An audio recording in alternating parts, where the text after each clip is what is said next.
Well. Good evening, everyone, or good afternoon, depending on what time zone you're in. Welcome to the Joy Reid Show. Thank you so much for tuning in. I've got my tea. Feeling a tad under the weather today, so we're drinking it in the Joy Reid Show mug. We got to make sure that we stay healthy. Hope everybody's doing well out there. Big ups to everybody in the chat over here on the YouTube side. We can see you guys are already. And also big up to those who are checking us out on Substack. Hello to you. And if you are listening on whatever software podcasts, apparatus you use to listen to podcasts, we appreciate our audio listeners as well. Good evening, everyone. Just want to say, don't want to be rude. Just want to say hello. Hello. See you guys later.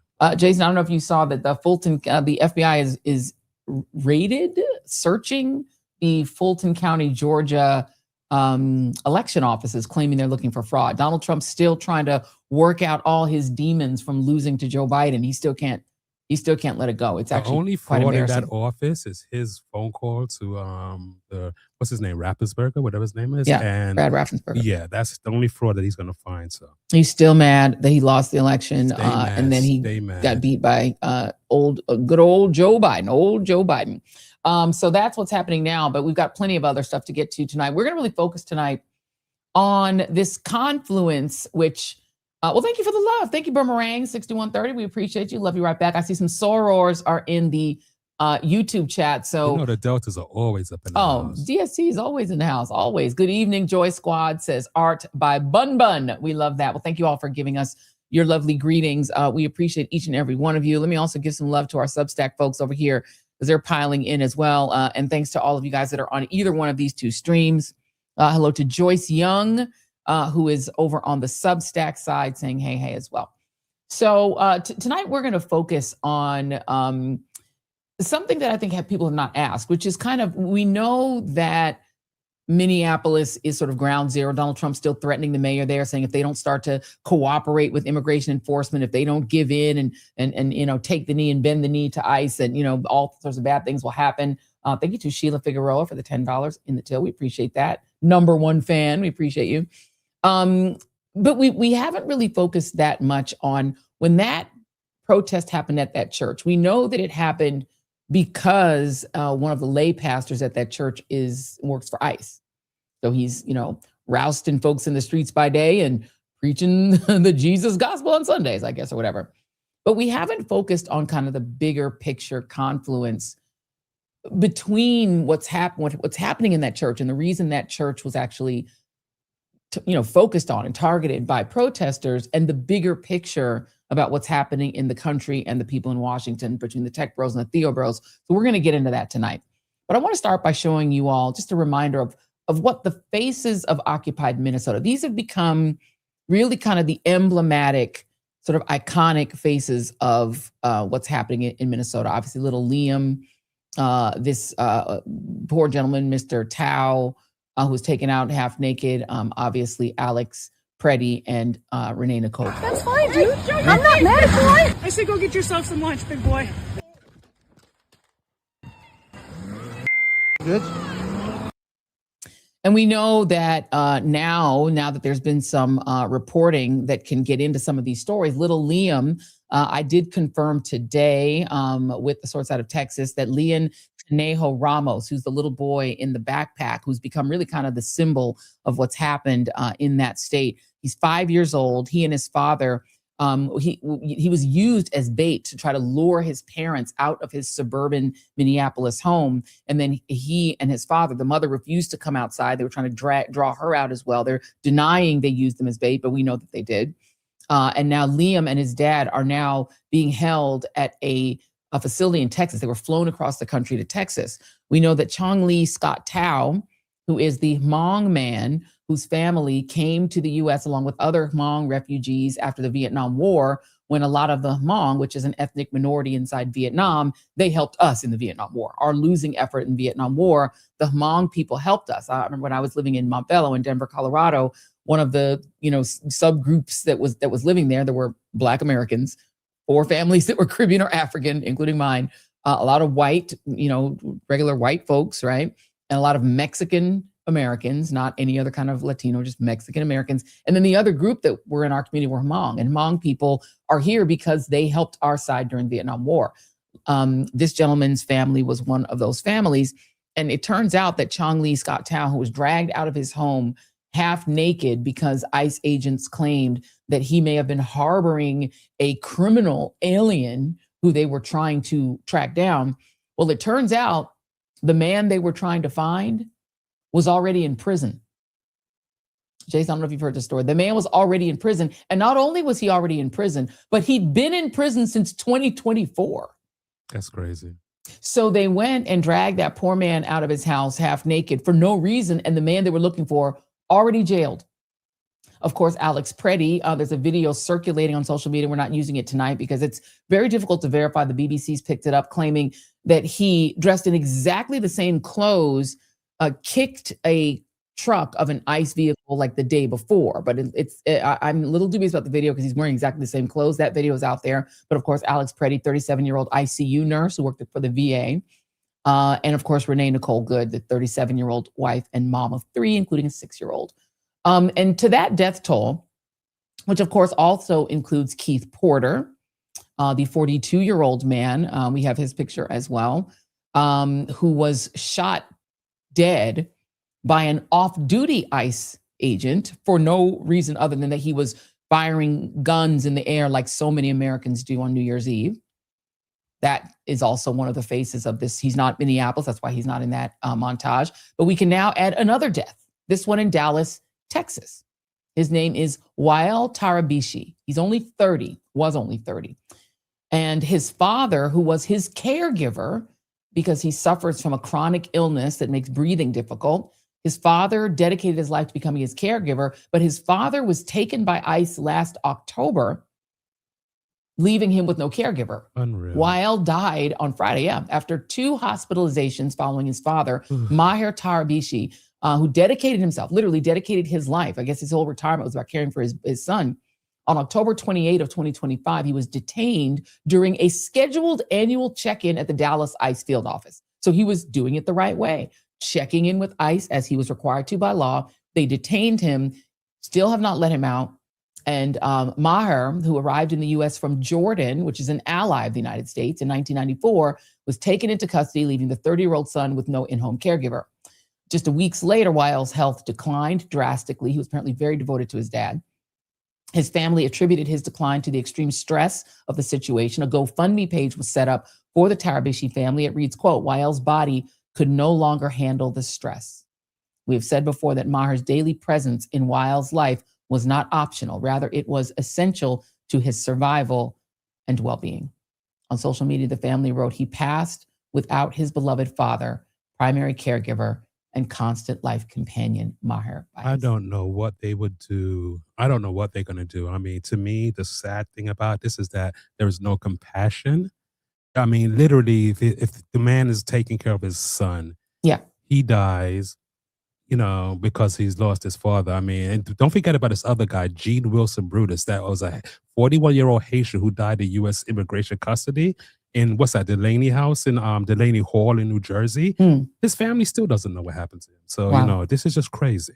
And Delaney Hall, of course, is where Ras Baraka and 3 members of Congress, one of whom is now being charged with a crime where they tried to go and see about people like this gentleman, 200 some odd people in that private prison facility who gave a lot of money to Trump's inauguration, to Trump's election. And so all these private prison companies are getting rich and a lot of innocent people are getting dead. I have to say one more thing, Joy. I please. apologize. I'm so angry about this whole thing.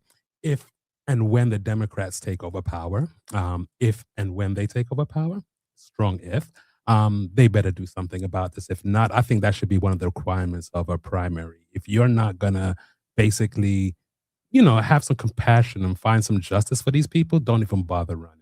I think each and every person involved in the Trump regime involved in this should go to prison. I think they should go to prison. They should go straight to jail. STJ, straight to jail. There are now calls, by the way, by at least 2 Republicans, along with the Democratic governors of New York and Illinois, for Kristi Noem to resign or be fired. as her minion, her tiny little minion, Greg Bovino, moves out of Minneapolis, and the architect of the child separation policy during Trump regime 1, Tom Homan, Mr. $50,000 in a bag, promising to give ICE contracts. That guy is moving in. Per NBC News, Senators Tom Tillis and Lisa Murkowski called for Homeland Security Secretary Kristi Noem to resign on Tuesday, making them the first Republicans in Congress to say she should step down.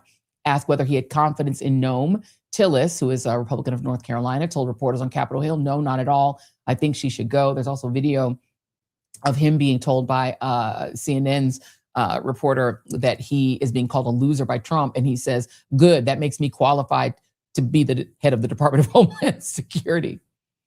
Meanwhile, the 2 federal agents who opened fire on Alex Preddy, the 37-year-old Veteran Affairs nurse in Minneapolis on Saturday, they've been placed on leave. A U.S. official has reported, this is per NBC News, the Department of Homeland Security did not say when the 2 agents, who's a Border Patrol agent and a U.S. Customs and Border Protection officer, what the hell were they doing in the streets of Minneapolis? They won't say when they were placed on leave, but said in a statement that the move is standard protocol. A day after the shooting, Border Patrol Commander Gregory Bovino said that the involved agents were still in the field, but that they were moved out of Minneapolis, sparking outrage, including among some Republicans. Bovino has since been replaced by Minnesota, of course, as he said, by Tom Homan. And according to some reports, he's also been cut off of social media and told he cannot anymore use his official social media accounts because he's been clapping back at people who are criticizing him online. This guy Bovino is unhinged. I mean, Tom Homan ain't great, but Greg Bovino, who's been walking around in the sort of 1930s, Nazi-esque long coat in Minnesota, snapping at people and taking video of people using that app that they can use to identify people and scan the neighborhood. That guy, he's an unhinged character, and hopefully he is one of the people who will be prosecuted when we get a real Justice Department again.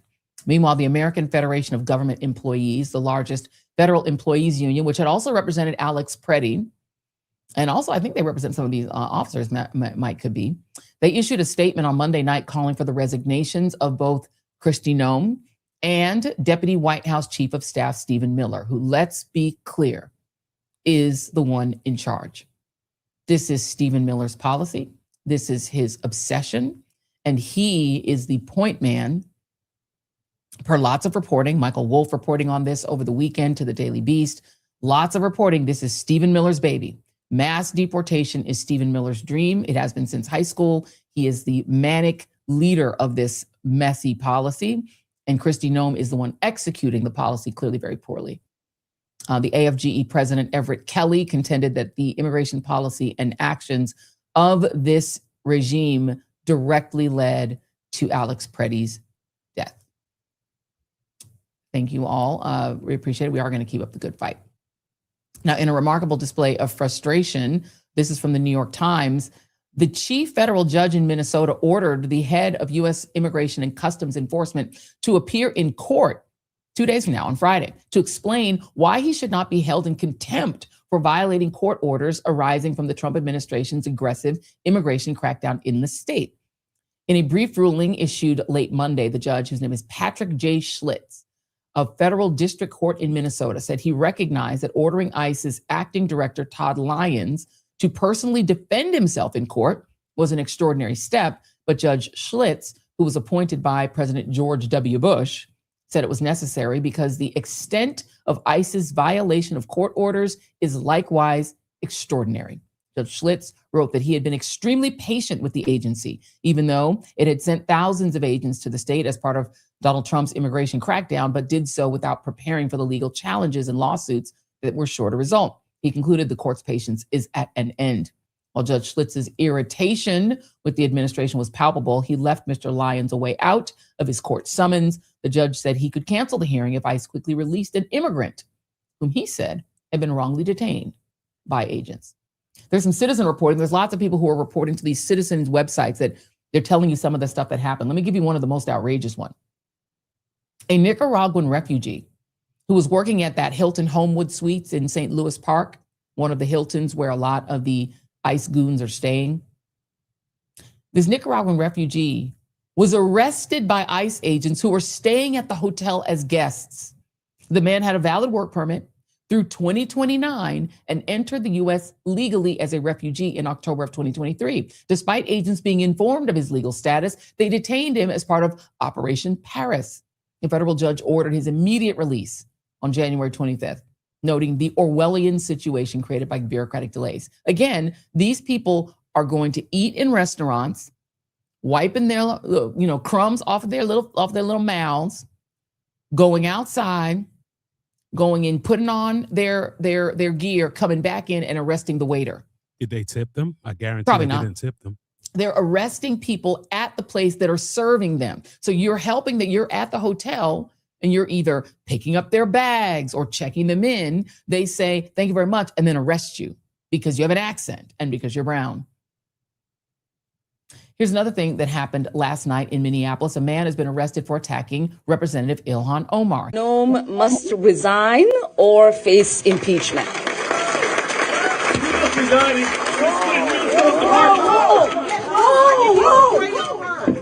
down the sound.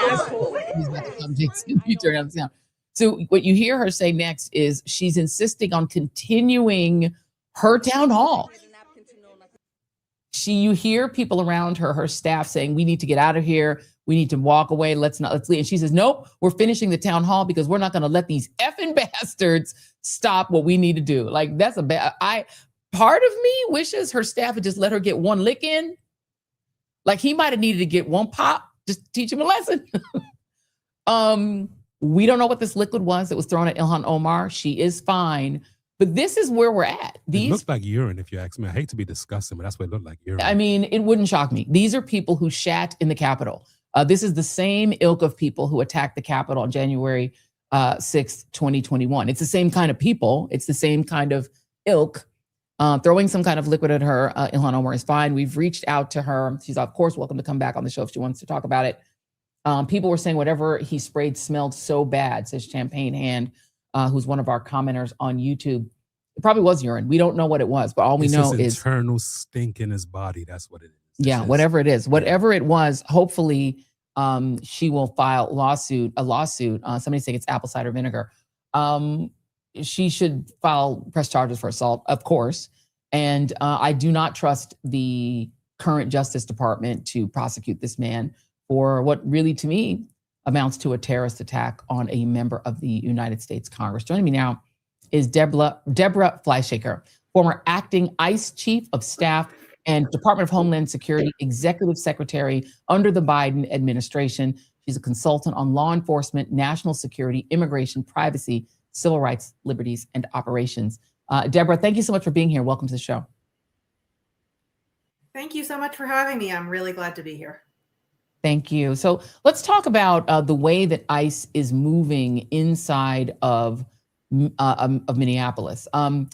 They are stopping protesters and accusing them of interference for simply following them and filming them. They're throwing people to the ground.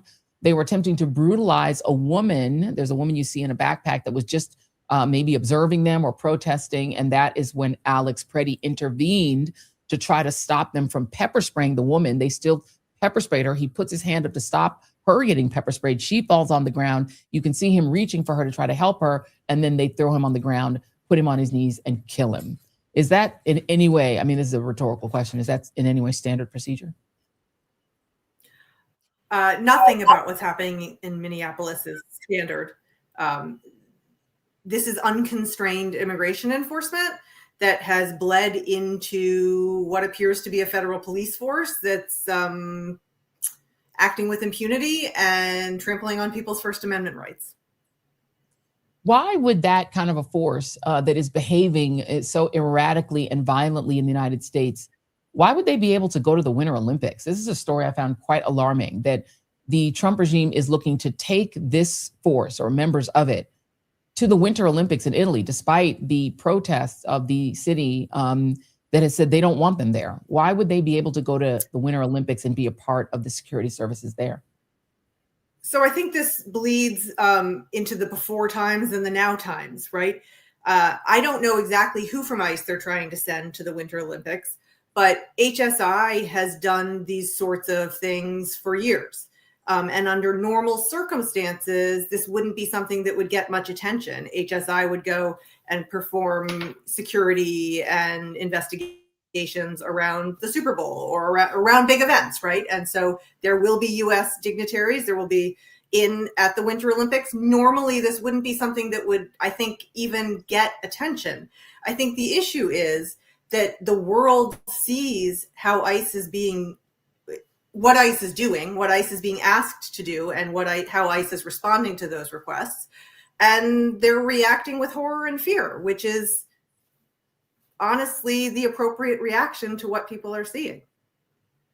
Yeah, it doesn't seem to be there be immigration issues at an Olympics in another country, right? Are they going to try to say that, or what, they're afraid Italians might try to come home with Trump? I don't understand what they think is going to happen.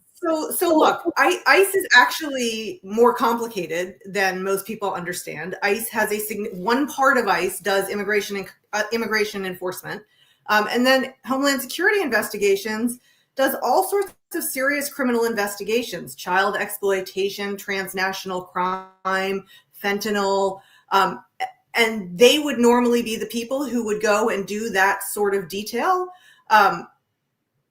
A lot of HSI has been moved over to do immigration enforcement now. So like many things, like when you look under the hood, it's a little bit more complicated, but the reality is that now there's really no space for nuance. I mean, what they're doing now is so scary and designed to be scary, right? That of course people around the world are going to sort of react with horror at the idea that they may be coming to their country. And no, there aren't any immigration enforcement issues that they should be handling at the U.S. at the Winter Olympics. Can we talk about the World Cup? Because there are growing voices in Europe saying that people should boycott the U.S. World Cup because some of the games are going to be played in Canada and Mexico, but most of them are going to be played in the U.S. They've made it very clear that they plan for ICE to be there. I mean, why should I, if I'm coming from, Senegal and my team is playing, why would I feel safe in the United States when this is what ICE is doing to anyone with an accent or who's not white? So I'm having a little bit of connection issues here. I think I understood you to ask why somebody who has brown skin or has an accent would feel safe walking around in the United States right now. And I think that if that was the question, I think the answer is that many of them don't, and there's good reason for them not to. I think that, as I said before, what we're seeing is unconstrained immigration enforcement. And that has been emboldened by things like the Supreme Court with the Kavanaugh stops, right? Like now racial profiling is an explicit reason to, you can racially profile to find reasonable suspicion to stop somebody. So yes, I think there's a lot of reason for people to be scared. I think that you hear stories about people carrying their identification on them when they're U.S. citizens or legal residents. I think you hear a lot about people who are not documented or who have temporary protected status or think they might be picked up, right? Staying home, missing school, not going to doctor's appointments, not going to their jobs, right? I think there's an enormous amount of fear. And I think that's been by design, to be honest. I think the Trump administration has wanted.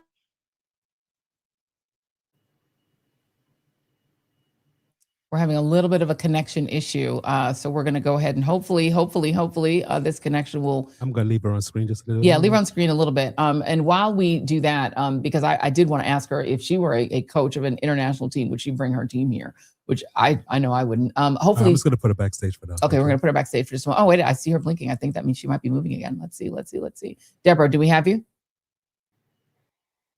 Yeah, we're going to put her backstage. But I want to show you all, while we're waiting for Deborah's connection to get better, this is the way that ICE agents, ICE goons are speaking to people who are peacefully protesting by simply watching and documenting what they're doing. This is A5. Take a look. I'll tell you this, brother. What?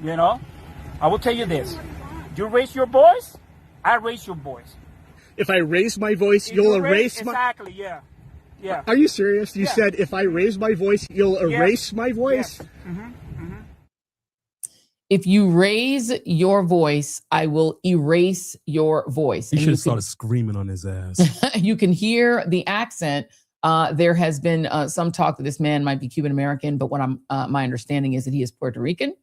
So he is an American, but hear his heavy accent. If he was walking around with that accent and that brown skin, would probably be targeted by ICE if he was off duty, as have many off-duty police officers in multiple states, including in Maine, where a law enforcement trainee who was going to work in their carceral system was pulled over.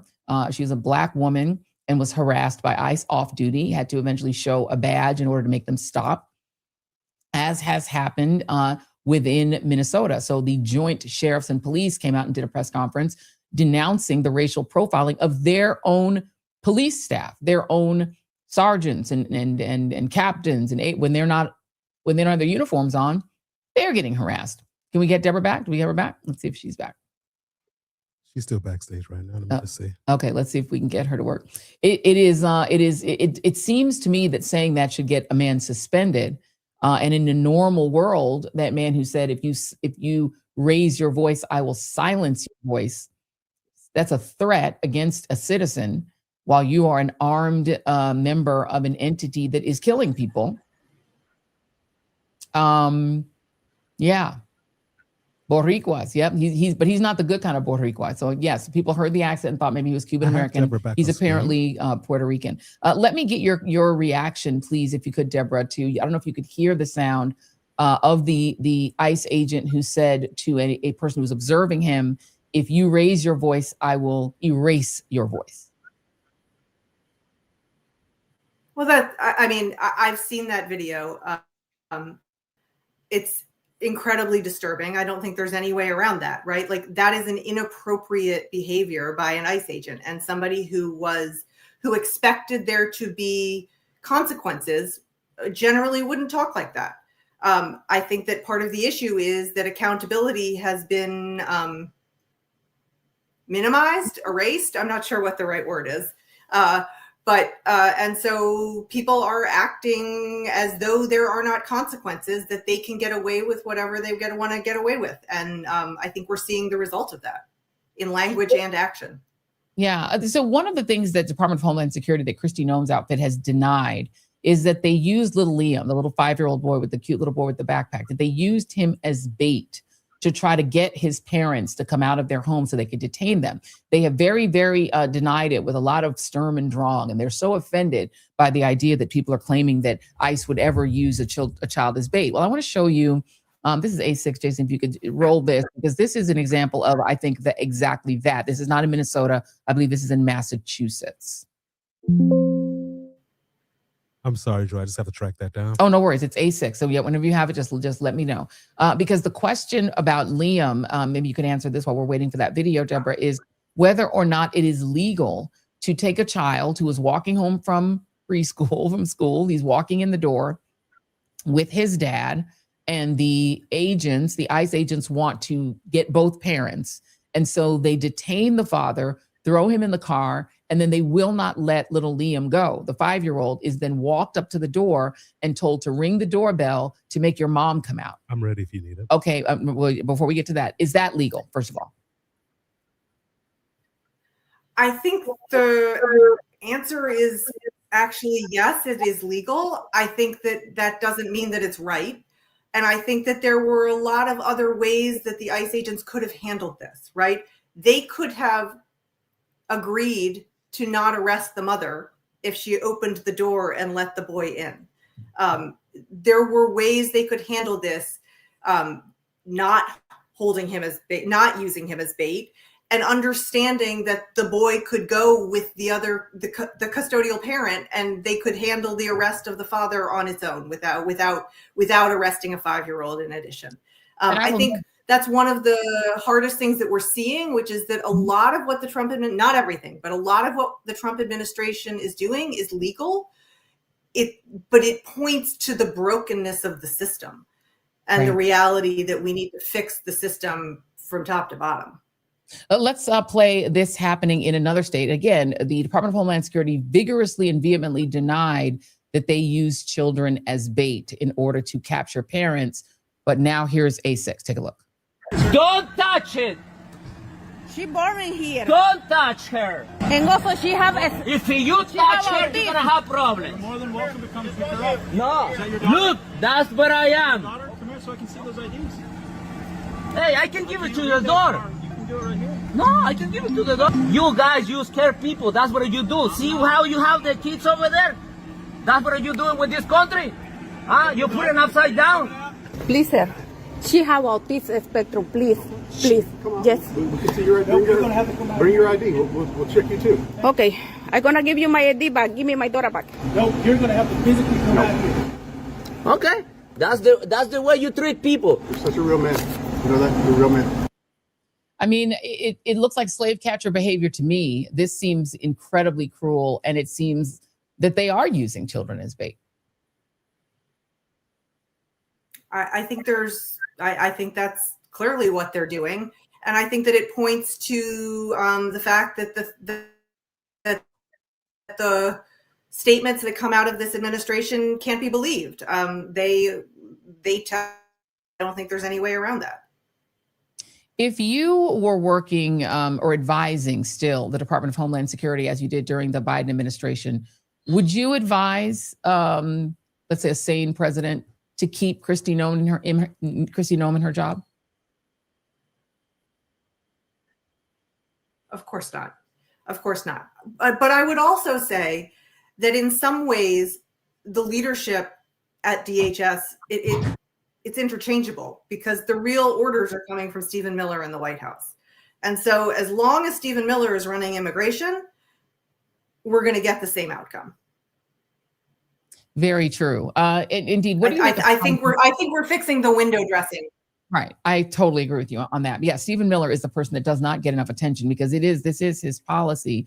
But the players around him are an interchangeable sort of cast of baddies that are each sort of more comically evil than the last. What do you make of Tom Homan? Tom Homan, actually, I don't know if you crossed paths with him during about the Biden era, but he worked for President Obama doing roughly the same job. He was sort of the border czar. He was the architect during the first Trump regime of the child separation policy, that horrifically cruel policy. What do you make of him and the idea that he is the guy who's going to be able to stabilize this stuff? So look, I do know Mr. Homan. I was a career government employee in the DHS Office for Civil Rights and Civil Liberties for many years before I became a political appointee. And I did work with him during that time. During the Obama years, he was seen as a reasonable person that you could work with and that sort of understood what the administration wanted and worked to try and implement it. I mean, my goodness, he signed a transgender care policy while he was the head of ICE during the Obama years. During Trump 1.0, he either made a political calculation or showed his true colors or both.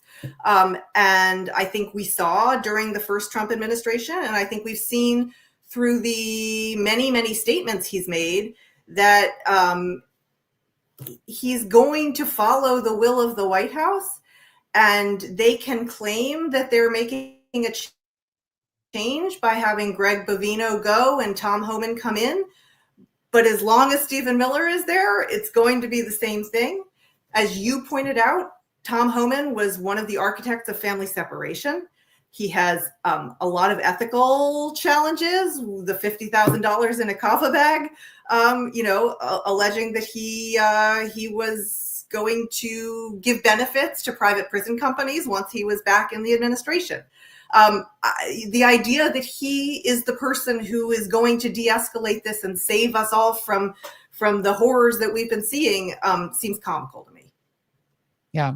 What about Greg Bovino? Because he strikes me as somebody who is sort of cosplaying a kind of 1930s, sort of members of the German military. It seems like that's what he wants to do. It's what he's trying to portray. I don't know what his other goal would be other than marching around surrounded by much taller stormtroopers in that jacket. What do you make of him and his games?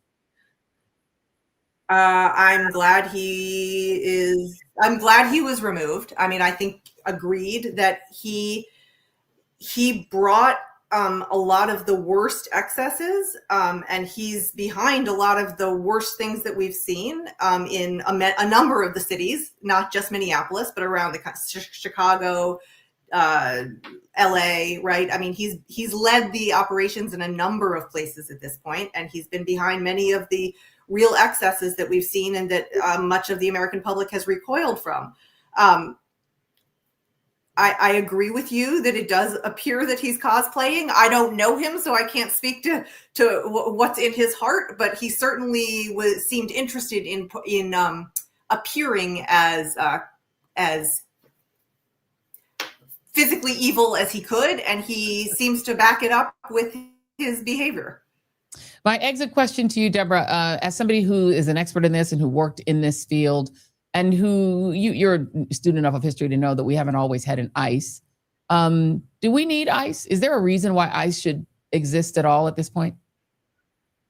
So, look, I believe that immigration enforcement is going to continue, right? Like, there is a role for targeted, careful immigration enforcement. There are some people who commit serious crimes who don't have status to be in this country and probably should be removed.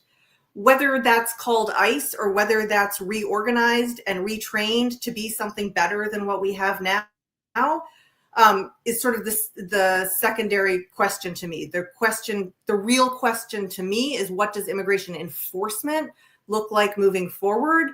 And there is so much room for improvement. We can do so much better than what we're doing. I think we can agree on that. But I'll just ask it one more way. If ICE ceased to exist tomorrow, isn't it the case that we would still be able to have immigration enforcement because some other agency would pick that up? ICE, we really don't need it, right? We've only had it since 2001, and we seem to exist for nearly 250 years without it. 240. Sure. I mean, I think ICE used to be part of Immigration and Naturalization Services. They could put immigration enforcement in they could put it in Customs and Border Protection. They could put it in USCIS, which tends to handle benefits, right? They could create one unified immigration agency, which could make a lot more sense in terms of putting all immigration under one roof and having one person be responsible for it.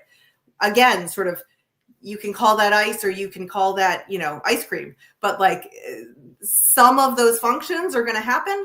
The question is how you do them. And right now, what's happening is not the way we should be doing it. Agreed. Deborah Fleischaker, thank you very much. We appreciate you. Please come back. Thanks. Thanks. Thank you. And tonight's show, we got to pay for this because, listen, the way that we keep independent media going is that we are very thankful to have great sponsors that kick in to help us to make sure that we can keep the train on the tracks. And one of those great sponsors, and one of my favorites actually, is ZBiotics. Celebrations don't start with the clinking of glasses. They start with ZBiotics Pre-Alcohol, a probiotic you take before your first drink so you can enjoy the night and wake up ready. ZBiotics Pre-Alcohol, the science behind your next great morning.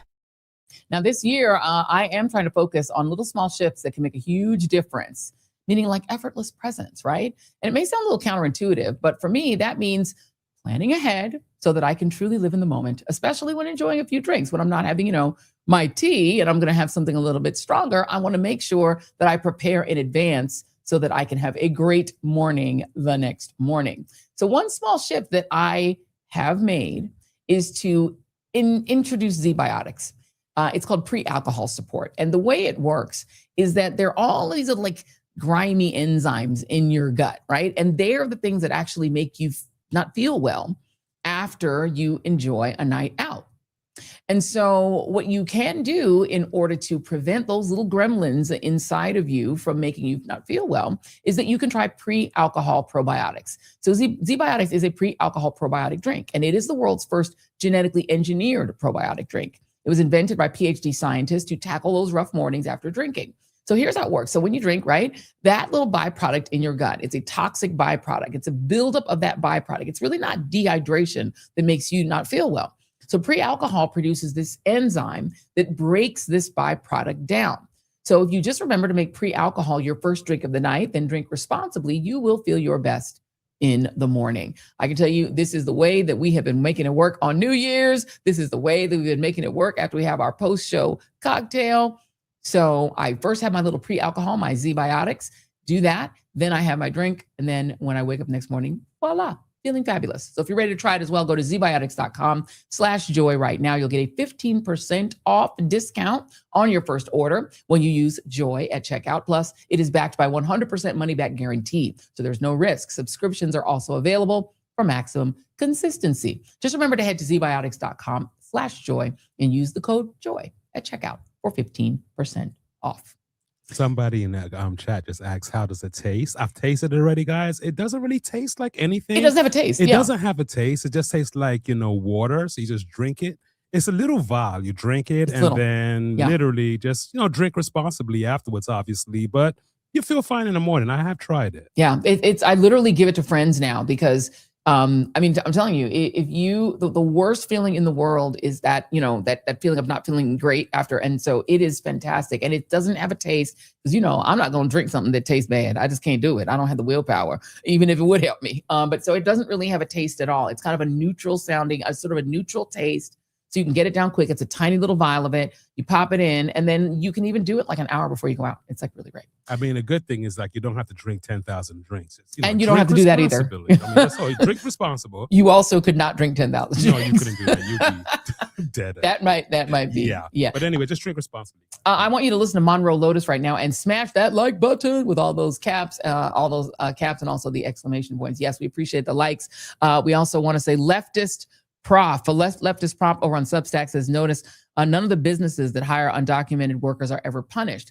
I will note Lefty Prof, on Substack that they are claiming inside of the Trump regime that they are doing lots of workplace actions as well. But the only workplace actions we've seen, to your point, is that they go into a workplace, including one where they just ate, and arrest or detain and kidnap, the waiter or the dishwasher or the cook. You're right. They're not detaining the owners of these restaurants. They're just leaving the owners with no workers, which is hurting the owners too. But yeah, you're right. They're not doing that.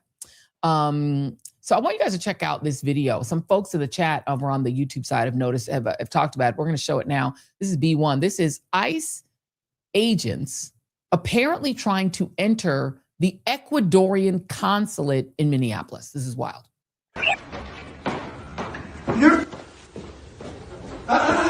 This is the customer from Ecuador. Relax. Okay, relax. I did not enter.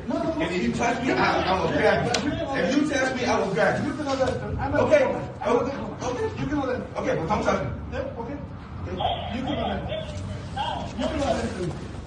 All right, here you go. You cannot enter. This is the consulate. This is the foreign government consulate. You cannot enter. Right? I'm going to close the door. Right? Yes. Over there. All right. Yes. Sí, lo estoy firmando.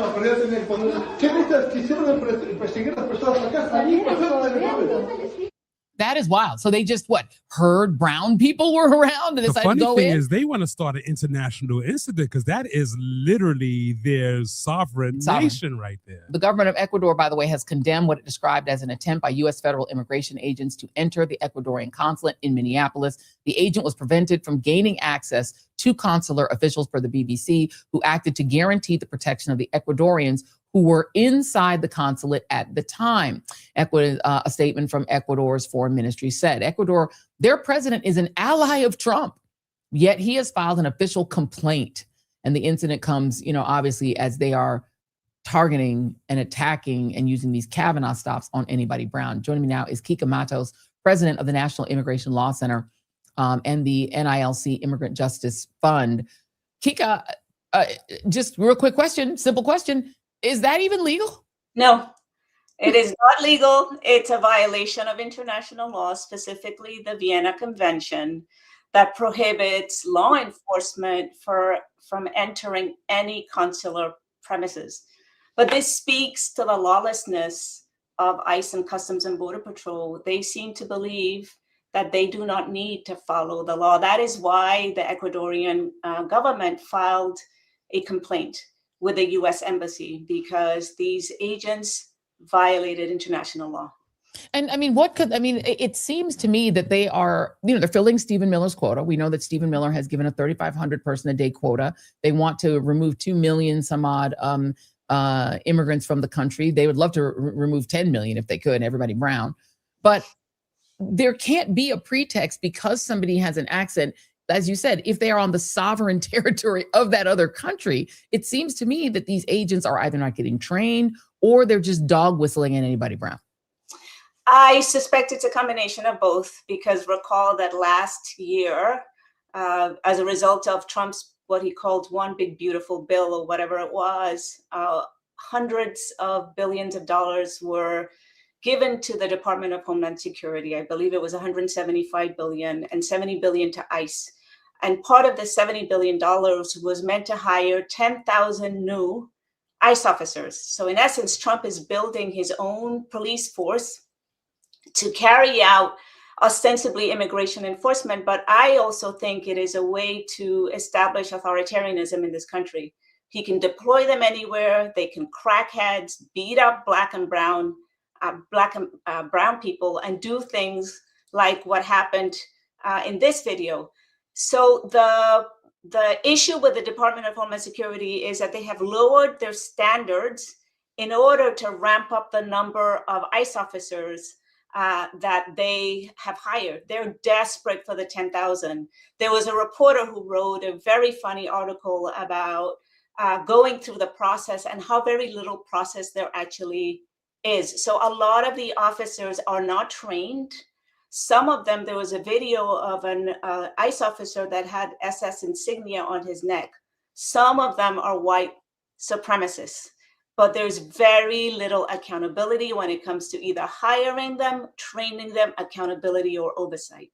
Yeah, and to your point, there's tape of these right-wing, video pastors telling people to strap on a gun and in the name of the Lord hunt down immigrants to please God. That's Joel Webbin, who said that. So they're being told that this is a Christian nationalist mission. And the kind of people attracted to that, not a surprise. There would be some white nationalists in that crew. Yeah.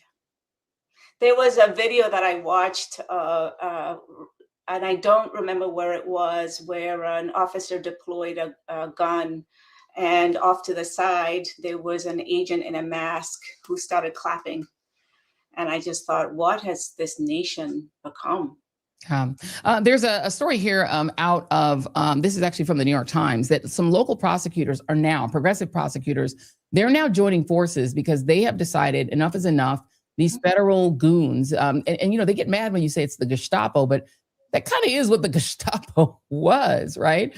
These sort of militarized federal gangs that could go through town and grab anyone they want out of any home. I mean, that is what they're claiming to do as well. You now have some of these progressive prosecutors, specifically Larry Krasner out of Philadelphia, but 9 progressive prosecutors from cities around the country are launching a coalition to assist in prosecuting federal law enforcement officers who violate state laws. Larry Krasner is kind of one of the leaders, and it's called the Project for the Fight Against Federal Overreach. It also includes Mary Moriarty, the elected prosecutor in Minneapolis, and the that federal fight against federal overreach. Of course, when you shorten that to initials, it's FAFO. What do you make of this effort? It's necessary. One of the things that this administration has been saying repeatedly, and they are wrong, and we know that they have a tendency to just straight up lie about things. Stephen Miller has kept saying that ICE officers who carry out these violent tactics and shoot at innocent bystanders have absolute immunity. In other words, they can't be prosecuted. That is not true. The hurdle is high and it's very difficult, but you can move forward and prosecute an immigration officer. The problem that we are seeing right now, and we saw happen in Minnesota most recently, is that what the federal agencies are doing is prohibiting local law enforcement from investigating.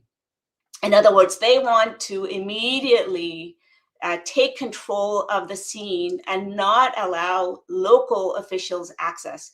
that's part of what's happening now in the fight in Congress over new funding for DHS. And that's one of the demands that many of us are making, which is that there should be real accountability, and DHS should cooperate with state and local law enforcement when they investigate what we see clearly as lawlessness, murders carried out by untrained agents.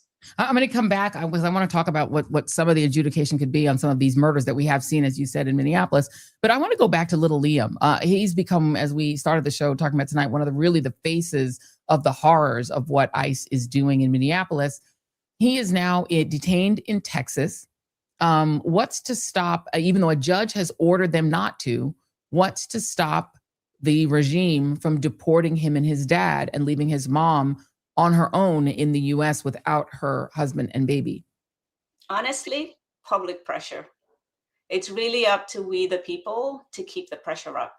Because recall that a year ago, right, they were ordered to turn around planes of people that were being taken to El Salvador, that terrible maximum security prison. They ignored the courts. Right. What we are seeing, and we saw in Minnesota after the murder of Pretty and Good and this beautiful little boy, Liam, is that when we, the people, speak out and make demands, that is when the administration backs off. And so I think it's up to all of us to make sure that we keep the pressure up. Yeah, I think that is why Trump has talked about de-escalation, but then he turned right around and went back to attacking the mayor and attacking the governor. He can't help himself. What about civil penalties? Could Liam's family have a suit, but really more on the wrongful death side? Chung-Lee Scott Tao, for violation of his civil rights. He was dragged out into the cold. He could have been sick. He could have been made ill. The man they were looking for is already in prison. So it was a complete wrongful. They went into his home. That seems like a pretty straightforward civil rights violation. Obviously, Alex Pretty for wrongful death, Renee Nicole Good for wrongful death. And this other case that we mentioned tonight, well, Keith Porter, obviously for wrongful death as well. And this other young man, Wael Tarabishi, 30-year-old man whose father was taken by ICE, leaving him with no caregiver. He died at 30 years old without his caregiver. Can these families seek civil penalties? They can and they should, right? In the absence of DHS cooperation with these crimes that are taking place at the local level and in their efforts to protect their own officers, my own advice and what I think everybody who has been deeply impacted adversely by ICE is to seek any and every remedy they possibly can, including civil remedies, but also to make sure that they continue to advocate very loudly and very publicly, and seek also support from their state and local officials. And so my answer to folks who have been deeply hurt, injured, killed by this administration is to talk to lawyers to find out what legal remedies you have and to pursue them very aggressively. What should someone do if ICE bangs on their door demanding to be let in because they want to do a Kavanaugh stop inside your house and search for brown or black people? You ask for a warrant. You do not open the door. Now, the other thing that they might do is knock on your door and say, can we come in? We just saw some activity on your street and we're really worried about you. Like, they will lie to try to get you to open the door. Do not, under any circumstances, open the door, number one. Number two, you ask for a warrant. And you look at the warrant because there are two types of warrants. There is a warrant issued by a judge, which is called the judicial warrant, and it should have your name on it and the name of the judge.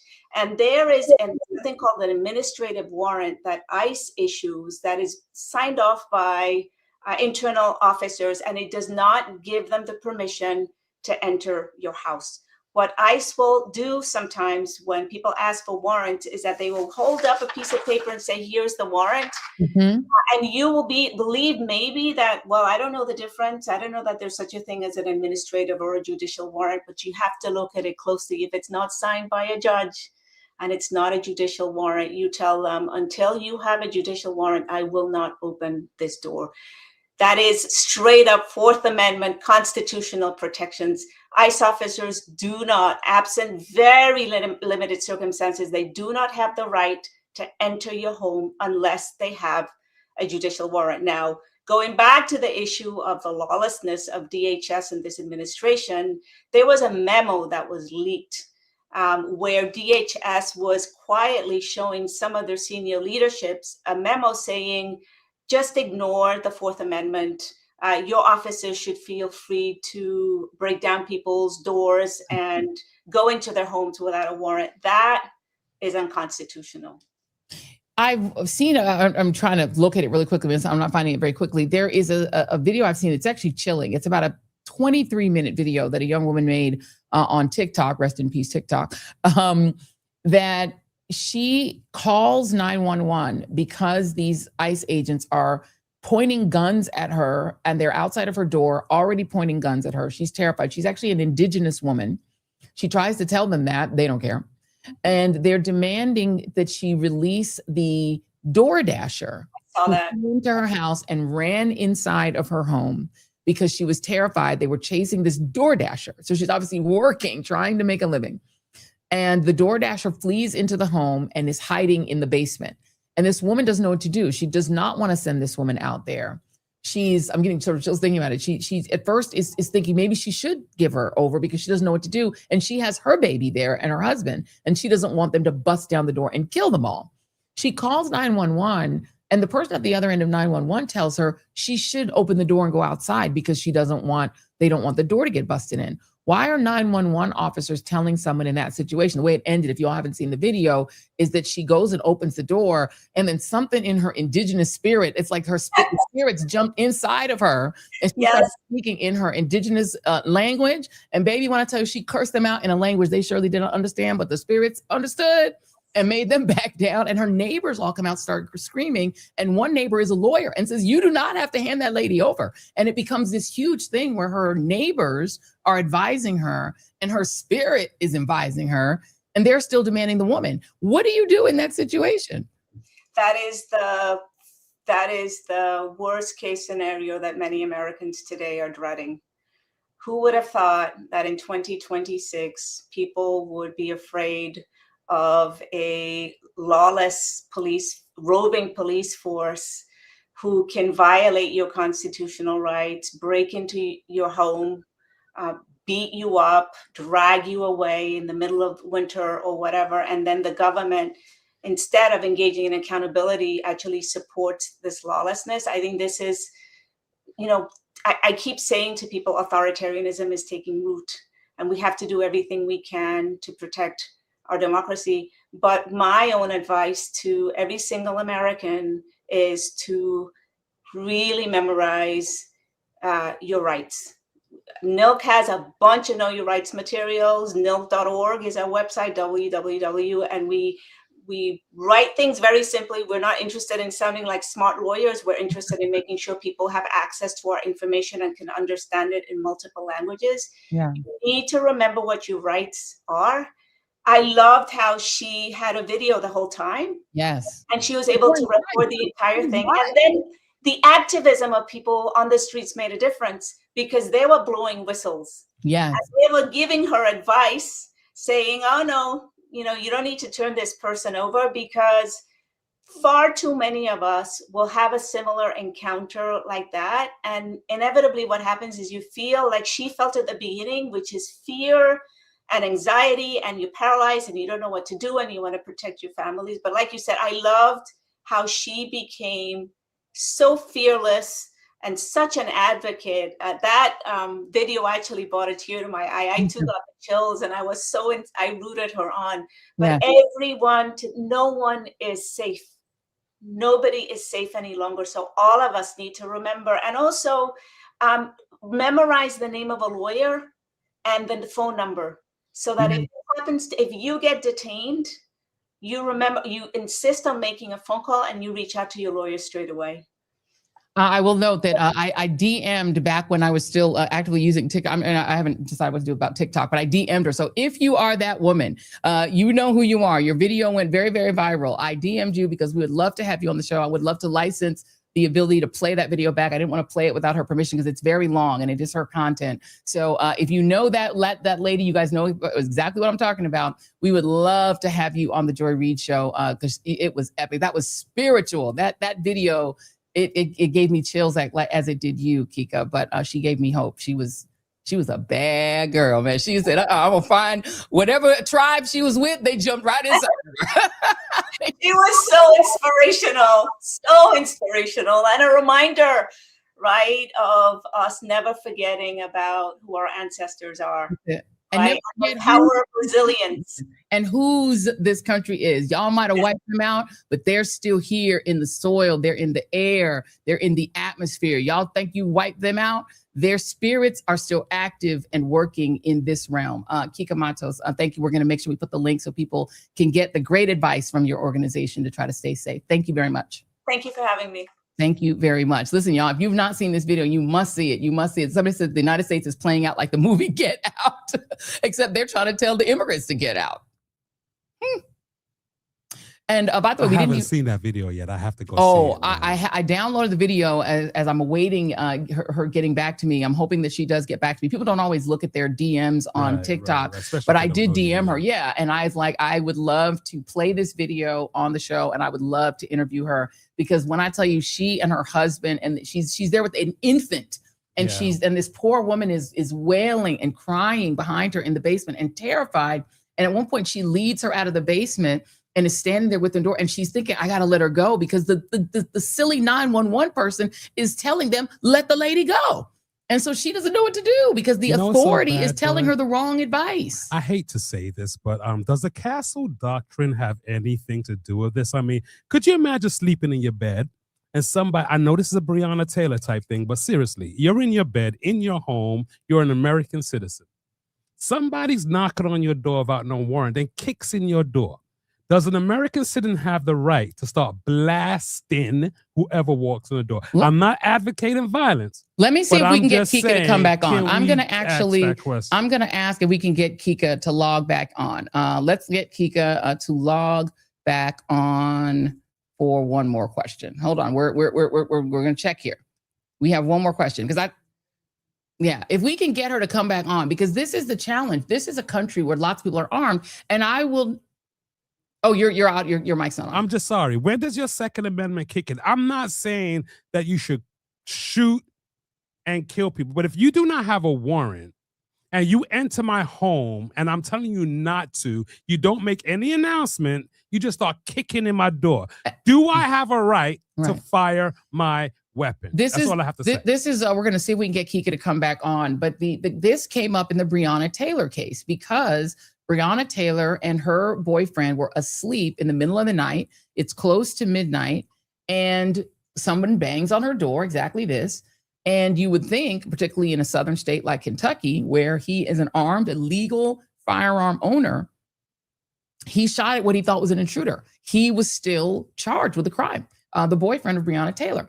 I will also note that in the case of Mr. Preddy, Alex Preddy was a lawful firearm holder. He had it safely holstered in his holster behind his back. He never drew his weapon, but he had that absolutely legally, and he was executed. There's now some talk that it might have been a mistake because one of the circle of idiots surrounding him screamed, he's got a gun, when who had the gun was one of them. They had already removed the gun from the holster. He was on, you can see in the video that he has one free hand clutched in a fist and he has his phone clutched in his hand and the other hand has nothing in it because he literally just had a phone and his other hand had nothing. He never reached back. He wouldn't even have the chance to. He was on his knees and they shot him in the back.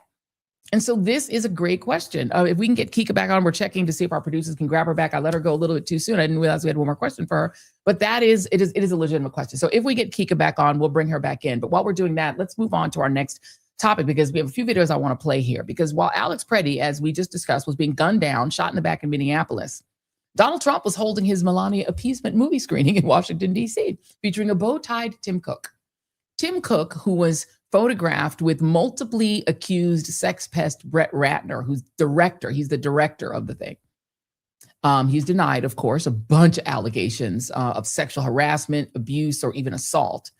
Of course, Trump's kind of guy. That's who directed this $75 million film that included a $40 million direct bribe to Melania and $35 million in costs to produce the film and market it. The screening will take place on tomorrow, on Thursday. The screening in the White House could not take place in the absolutely gorgeous White House theater because Donald Trump demolished that theater without the whole part of the East Wing to make his ballroom. Apple employees especially are upset, and they're especially upset because of the large number of immigrants who work at Apple. Other tech CEOs who were at that screening included Andy Jassy of Amazon, Eric Yuan of Zoom, and Lisa Su of AMD. They were among the about 70 guests at the screening. They got custom popcorn and all sorts of other stuff as well. While that was happening, there was also a bash. This is all while Alex Preddy is bleeding out in the streets of Minneapolis. This is what they're doing in Washington. They're having a party for Melania with a big, private screening, and they're having a big party at Mar-a-Lago. Guests unknown. We don't know how many members of the Trump regime were actually there, but they did have a woman in a glass.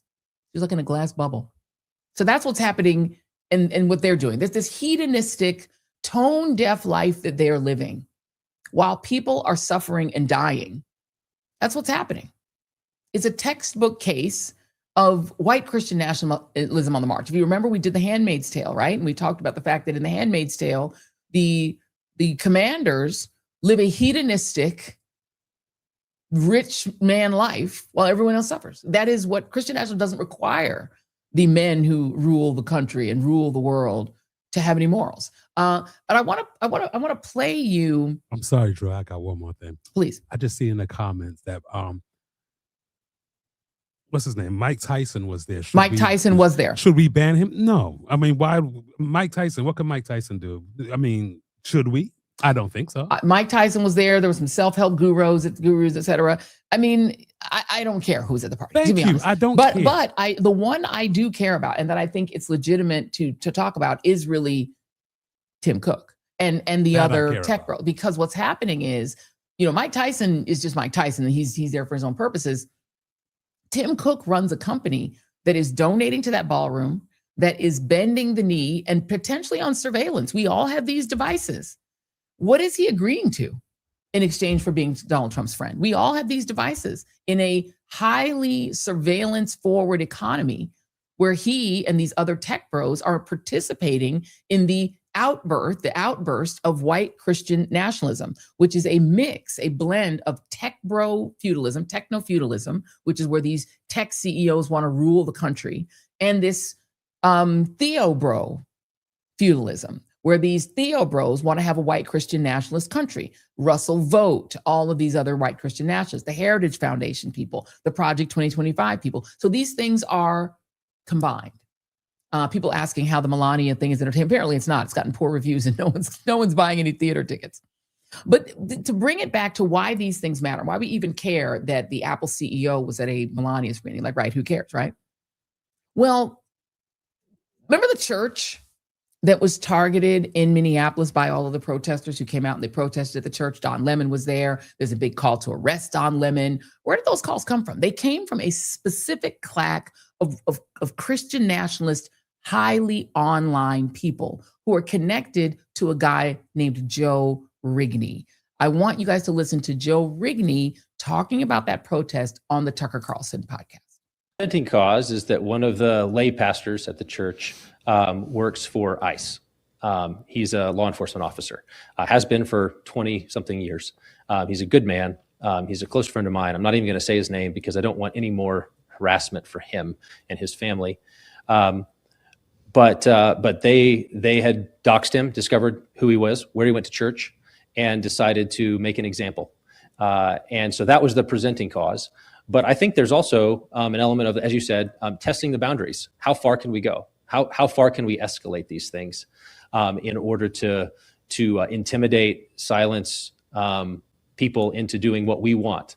And so it's not enough now to harass law enforcement officers while they carry out their duties. We're now going to follow them to their homes. We're going to follow them to their churches. We're going to intimidate their friends. We're going to frighten their children until I guess they think the effect of that would be that the administration will cease trying to enforce its immigration laws, or maybe people will stop working for ICE. I don't know what the end game is. Okay, so who is Joe Reid? Well, he is the Doug Wilson acolyte who brought City's Church, the church where that protest took place, to Minneapolis, where he reportedly lived for 18 years. He's also the author of a book entitled The Sin of Empathy, which we've talked about some on this show. Now, here he is talking about how dangerous and evil empathy is. Called to do is we're called to grieve with others, but we cannot lose ourselves in the grief of others.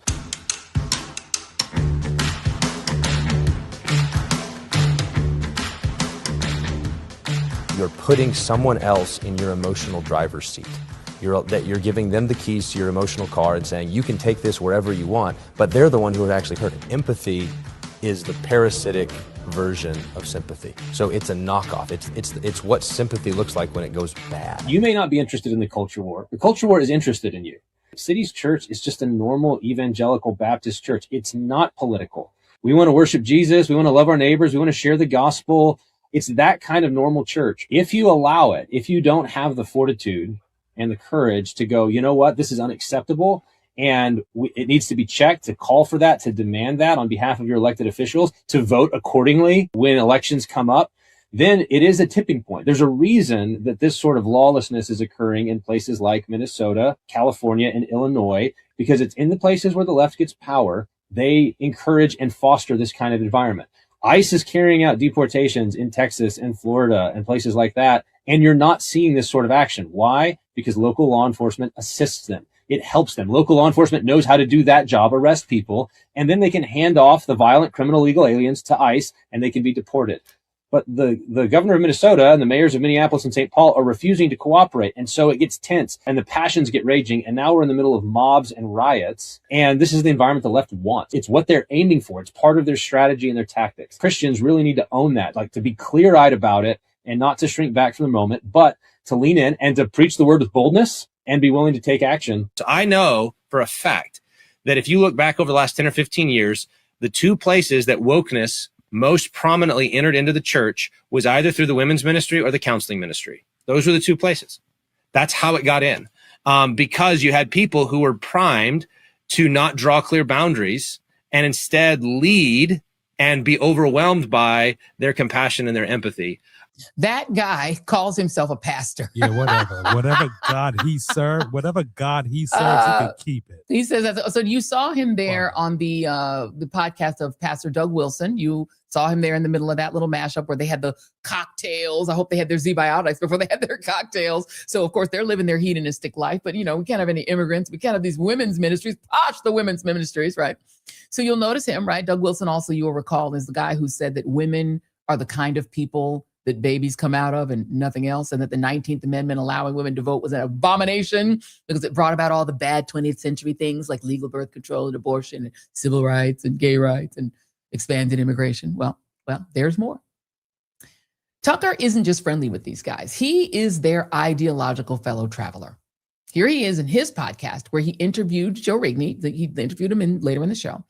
And he set it up by calling the protesters against ICE in Minneapolis, and I quote, armed enforcers of the Great Replacement swarm ICE officers in Minneapolis.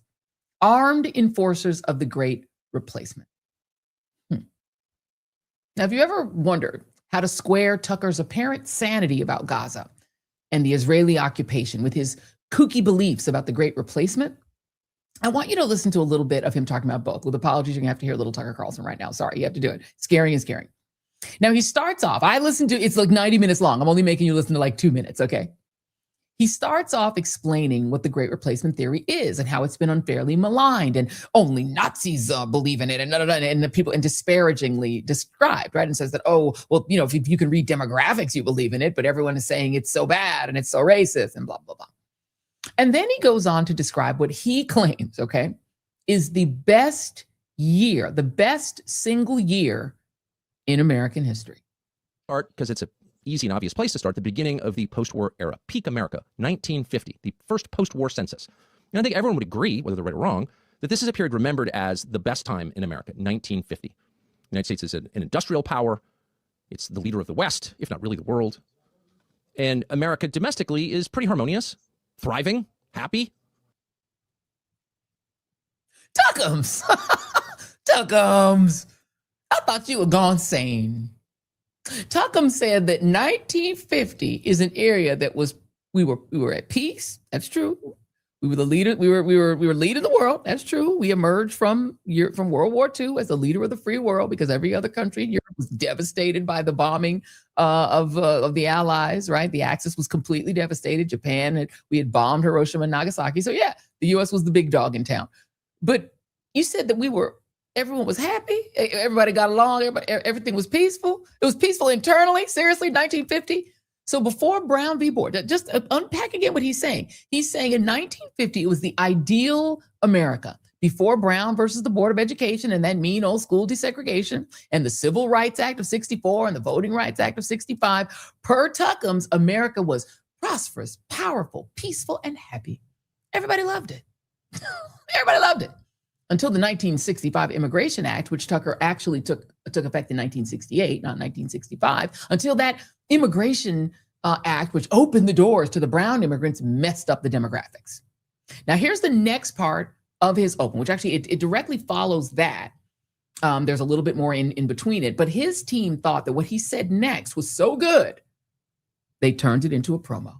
In the United States is a wholesale change of who lives here. New York City in 1950 was 90% white. Chicago in 1950 was 86% white. Philadelphia, over 80%. Los Angeles, 94% white. Detroit, Michigan, 84% white. Baltimore, 76% white. That was 1950. Here are the numbers today. Baltimore, 27% white. Detroit, about 10% white. Los Angeles, about 37% white now. Philadelphia, 36%. Chicago, less than 30%. And New York City is now around 30% white. The Great Replacement is not only real, it's the realest thing there is.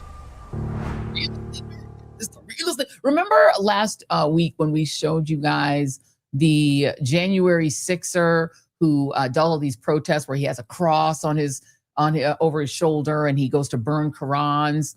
And he had to get saved by a black man in Minnesota because he came to Minneapolis to try to protest and he got doused by super soakers. Remember that guy? Remember how he said almost the exact same things about how white Detroit used to be and now it's not white anymore? You see where I'm going? Tucker Carlson, his great replacement theory is that the de-whitening of these cities is how America has gone to hell. And just so you put it all together, all these guys who were tied into the aforementioned, they're all tied to the aforementioned Doug Wilson, who's kind of like their leader. He's like their spiritual leader, right? And he is one of the connections to the other set of weird masculinity challenged yet masculinity fixated men who are trying to turn this country into a tech bro theocracy. Now, here is that guy, Doug Wilson, who connects all these guys together, defending the supposed intellectual inspiration of the tech bro theocratic movement, Curtis Yarvin, who we've also discussed on this show, and his outre views about slavery. Slavery time was a wonderful, wonderful time for slaves and whites both. If it's all song of the South, then of course that's a misrepresentation. In the slave narratives that I read, there were stories and narratives and tales that were every bit as bad as the most virulent abolitionist could conjure up. In other words, there were true tales of abuse. There were also numerous slaves pining for slavery time, saying that they really had it good back then and they didn't have it good right now. Now, what Yarvin is saying, Yarvin is not denying the atrocity stories. He's just saying there's the presence of this other perspective. In other words, it's not a one size fits all. The interviewer is trying to say it's not one size fits all, but then he wants one size to fit all. He's the one contradicting himself. Some slave narratives, and I say this, and I say how this, does that justify and I say this in the conversation. Made anyone's life more pleasant? difficult to argue that the Civil War made anyone's life was including freed slaves. Their children were no longer sold out from under them. When I said anyone, okay, first of all, when I said anyone, I was talking about a population group rather than individuals. But are you seriously arguing that the era of slavery was somehow better than the era? The era of 1865 to 1875 was absolutely, and the war itself wasn't good either. But if you look at the living conditions for an African American in the South, they are absolutely at their nadir between 1865 and 1875. They are very, very bad because basically this economic system has been disrupted. But abolition was a necessary step to get through that period towards to make people necessary step, huh? What he's describing, the period that he says was the nadir for African Americans, who I'm sure Curtis Yarvin, who, by the way, I'm not starting to be mean, but he kind of looks like he smells like pee. Sorry. I don't know how many black people who he asks that question. He doesn't care about black people. I know, but the point is, at least have somebody on there to talk about it. You don't care about black people. This is a white man telling us black folk what we should be feeling. You know, and he was describing the Reconstruction era, which is when the supposedly living horribly black people were electing black legislatures to their state, local, and federal offices. So they were electing blacks, or blacks were getting placed in, statewide positions, but yeah, okay. So he's saying Reconstruction was hell. This is the old post-war narrative, right? That Reconstruction was hell, slavery was nice because they were taken care of, and they think that this is an idyllic thing, right? They don't think black people shouldn't be here. They just think they need to be here in their place, and that things were so much better, per Tucker, before 1950 and earlier. The Public Religion Research Institute asks this question. Robbie Jones has told you. Their key question to determine which side of the white Christian nationalist line you fall on is, was America better before 1950 or after? Now, Yarvin, I don't know about us. For them, maybe. Well, for them, right. So, well, even for most of them, no, because most of them were poor. And Yarvin, Curtis Yarvin, is, of course, who inspires J.D. Vance, who worked for Peter Thiel, who has also expressed doubt that women should vote, and who was one of 2 Bay Area, California delegates to the 2016 Republican Convention. Who was the other Bay Area delegate? Why, it was current Department of Justice Civil Rights Division leader Harmeet Dillon, who's out here threatening still to prosecute Don Lemon. This is C9, if we can throw it up. There she is, still doing that on social media. And she's also someone who has defended and been a legal counsel to Doug Wilson, defending his churches when they refused to shut down during the COVID pandemic. And guess who? Guess who is a parishioner of Christ Church spinoff of his church is called Christ Church. It's in Idaho. Doug Wilson, right? That's his original church. His underling is who spun off the church in Minneapolis and created that. He then creates a second version of his Christ Church in DC. And guess who walked in first day member, or at least attends it? Pete Hegseth, Defense Secretary, and doubter that women ought to vote, or women ought to serve. Sorry, he's raised questions about women should serve in the military. Do you see where I'm going here? They're all connected. Joining me now is John Pavlovitz. He's a writer, pastor, activist, and storyteller from Wake Forest, North Carolina. His best-selling, thought-provoking Substack newsletter, which I read pretty much every day, The Beautiful Mess, speaks into the intersection of politics and religion. A 30-year veteran in the trenches of local church ministry, John is committed to equality, diversity, and justice, both inside and outside faith communities. I'm a fan. It is so great to virtually meet you. Welcome, John. Joy, thank you so much. This is long overdue. It's really good to be with you. I mean, really, it's funny because you're somebody that I've been reading for a really long time, but I've just somehow have never been able to figure out how to get to you and book you, but we tracked you down, and you're such a great voice in terms of speaking very bluntly about what's happening inside the Christian faith. And it is ugly. But I wonder what you make of the fact that it seems like they're a bit of a cabal that is very determined to whiten these cities. Yeah, I mean, I've been a local church pastor. I began 30 years ago, and this was always the plan. And at certain times, it looked like that plan was going to be quite possible. And then later on, it looked like, hey, we were doing okay. But what Trump has done is given this dying dinosaur legitimacy and power and organization that it hasn't had before. And now everything is aligning. And my job every day is to try to make people understand, especially white people who are professed Christians, to know that this is our mess and we need to clean this up. It's not, it's not upon people of color or immigrants to fix this. This is a homegrown, homemade disaster, and that we're culpable for it. You know, what to me I find so ironic about the great replacement theory that Tucker Carlson is quite obsessed with. He talked about it a lot when he was at Fox. He's still going in on it. He does a thing in this 90-minute podcast episode where he then goes into the Israel of it. And so this is where he lines up where he is in terms of Palestinians versus European Jewish people that are settlers, right? So now we're saying, aha, that's where he's getting to this is, but in that case, the people who live in Palestine are Arabs. And he's making the case, I guess, that Arabs need to be where Arabs are, right? The Middle East. And so therefore, that's why he's siding with them. It's not because he cares about them or has any empathy or sympathy for them. It's because they're Arab people. And so they're in an Arab land. And so he sees their side. But when he applies that here, the problem he's got with his argument about great replacement is that there was a great replacement. Jason, can you pull up C11? We had a great replacement in this country. It's this.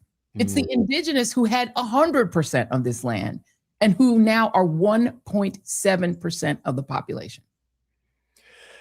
It's staggering the cognitive dissonance that they're able to handle here, because they have been about colonization and genocide since this country was born, and they've always had power, they've always had control, and yet their constant narrative is oppression. You know, I'm glad Tucker talked about the good old days, because I was born in the late 60s and I didn't realize I could have had it really good.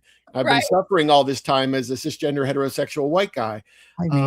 And I think that's the sickness of this. And as a Christian, these guys are professing to be people of faith who follow Jesus. And the fact is that Jesus, with his physicality, if he showed up right now, he would be the most in danger from the very people who are proselytizing about God. And it's a sickening thing. Oh, he would 100% be deported. I mean, first of all, he's woke brown. Like, yeah. I mean, but the thing that I've sort of gone into a bit of a wormhole of their belief system. They have reorganized their brains to believe that Jesus was a blonde white person somehow living in the Middle East, right? They can accept that Ashkenazi Jews should not be in the Middle East, but they think that Jesus looked like what Ashkenazi. That's right. So they're like, but they can't. I don't know how that works, how that tracks. But if they really do believe that Europeans need to be in Europe, Arab people need to be in the Arab lands, Africans need to be in Africa, etc., doesn't that mean that by their own belief system, they ought to all leave and go back to Europe? Yeah, we should dismantle the whole thing if we're going to follow this through to its logical conclusion. And of course, that's not what they want. That doesn't help them build a theocracy, which is the whole plan here. And so anytime you interrupt their plan with logic, with empathy, with clear thinking, they don't want to hear that. They have you talked about the connections with all these guys. If you go back far enough, you're going to find it's just one big network of good old boys who believe that God was a white cisgender heterosexual man who was born in America, raised Christian, and votes Republican. Right. And that is their religion. And here's the scary thing, Joy. The churches these people are part of, they have weaned people for so long in this theology of hatred and fear and exclusion, is that they don't understand it any longer, that that's unnatural. And so it feels completely righteous to them. And that's one of the saddest things as a pastor to see. What do you make of this? The sin of empathy, because this has become a mantra for them, that empathy is the problem, that the reason women shouldn't vote is they're too empathetic, that they also cancel out their husbands' votes if they don't just vote how their husbands vote, but that is their core issue, is that women are too empathetic, so they're going to vote for welfare and they're going to vote for more immigration and for gays to have rights, and so we can't. And loving your neighbor and all that, difficult stuff. Joy, they have what I call a Jesus-less Christianity. It's not burdened by the actual teachings of their namesake. The Gospel of Matthew says Jesus saw the crowds and he had compassion on them because they were harassed and helpless like sheep without a shepherd. That is the primary impulse of the Jesus of the scriptures. And so when you take out empathy from Christianity, there is literally nothing left. Right. And so I wonder what they think. It is interesting. I was watching, I didn't have time to cut it, but I'm going to try to cut it for Monday. Russ Vought gave a speech about a year ago in which he's explaining his own Christian nationalist beliefs. And he's trying to explain why, even the book of Matthew, which is my favorite book in the Bible, it's one of the best in there, but why it really isn't teaching empathy, that it's actually teaching the opposite. He's trying to sort of explain why people should not feel that they have to be kind to their neighbor, that what that really means is you take care of your own immediate family. And then if you are a pastor, you take care of your church, but that does not require you, at least according to his reading of it, to take care of anybody else. Yeah, and they obviously don't read things like the Good Samaritan, where the explicit command is a stranger is in need and you will not pass by them without their pain changing your course. And so they have to disregard the fundamental teachings of the Sermon on the Mount. And so when you take out, you've got loving your neighbor, you've got caring for the sick, you've got feeding the poor, all of these things, literally you begin to see that there's nothing else there. So I don't know how they form a Christianity around that. It's theological gymnastics that can really break your back. Can you, in your mind, reconcile being a pastor and also an ICE agent? I can't reconcile being a Christian or a pastor and voting Republican at this point. So it's when you begin to allow, when Trump was elected, when people had to make that first choice, these white Christians, they're morally confused. There's no way to get out of that. So they have to ride this all the way to the end. And that's why you see people who are unable to make even the slightest deviation. So they can't even see an execution in the street and say, maybe that's too far. So it's an all-in thing, and that's what these guys teach in these churches, that it's you, us, or them. It's the saved or the damned. It's the righteous or the wicked. Yeah, Jason, if you could find C2 again, because I find it, and this is the thing that I guess I kind of get it, because they are into this sort of manosphere Christianity, or they've sort of remade Jesus as this manosphere figure. He's like a right-wing podcaster with a beard. Right.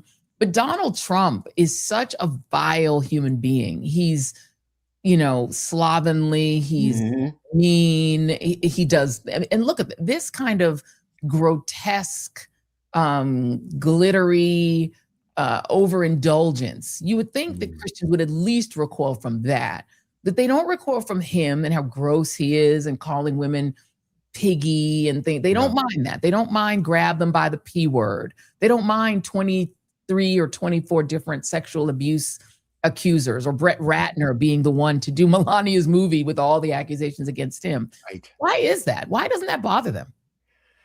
I think when you get to a place, the self-preservation takes over, when the entire narrative that you've grown up on is you're in danger. People are coming for you. See, this Christianity that we're talking about, it requires an encroaching enemy. It needs an adversary, and it needs someone to go to battle against. And so people are in that place. I always say no one is at their best when they're terrified. And so many of the people in these churches feel so endangered. And look at what Tucker said, white people are being replaced. So you're going to go along with just about anything to make sure that you're going to be taken care of. And so that's the state that these churches have these people in. And do you think it's partly because of the segregation of churches that it's gone down like this? Because the white Southern Baptist Church, as Robbie Jones explains to us often on the show, it was formed really to defend slavery and to defend Jim Crow. And so it formed itself as a white Christian nationalist religion, very explicitly excluding Black people. And so we're not in the same churches. And so they're learning a completely different theology. Yeah, and their whole lives are structured so that they never actually interact with people who are different than they are. And so it's easy to live a stereotype, to believe the caricature that these churches create for people. They never get out into the world and actually experience other human beings. And that's just a sad existence. They say that most bigots don't have passports, and they usually don't even have, out of state travel. Yeah. Or they go to Mexico and then come back and deride Mexico. There is that. Yes. It's where most of them go if they leave the country at all. Do you see hope in Adam Serwer wrote a beautiful piece? I would advise you all, if you're not a subscriber to The Atlantic, subscribe just to read Adam Serwer, to be honest with you. He has a beautiful piece where he talks about the fact he went to Minneapolis, and he talked about the fact that it is the protesters who've actually shown the future of America in the best way, and Christianity really in the best way, because they're the ones who are coming together, who are protesting together, who are feeding each other, who are making sure each other have warm coats and a hot meal. I mean, they're doing things that are actually pretty extraordinary, that are kind of hopeful. Do you feel hopeful when you see what's happening in Minneapolis, or do you feel dread? No, I feel hopeful because this is a minority rule, and we know that. And so once the majority begins to assert itself and combine their collective power and organize, we will overcome this threat. And right now you're seeing the best of what community can look like.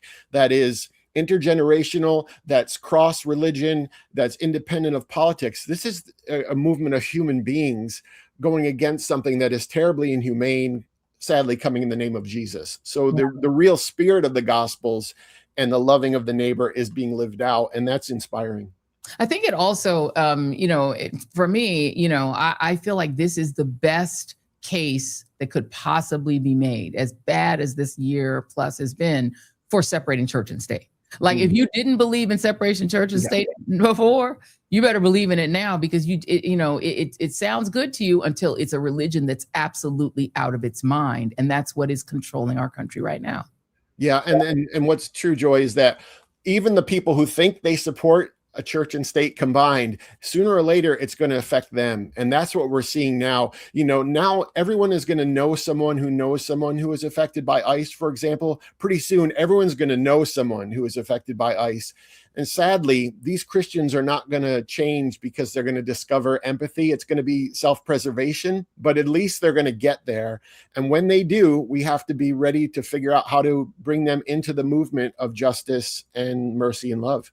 Well, or we're going to have to prepare for Christian militias. I mean, I think they've gotten to the point now where they see if they can't win with Donald Trump in office, Stephen Miller running policy, Russ Vought running the government, and the Supreme Court signing off on anything they want to do, basically, and the House and the Senate in their hands, I foresee desperation.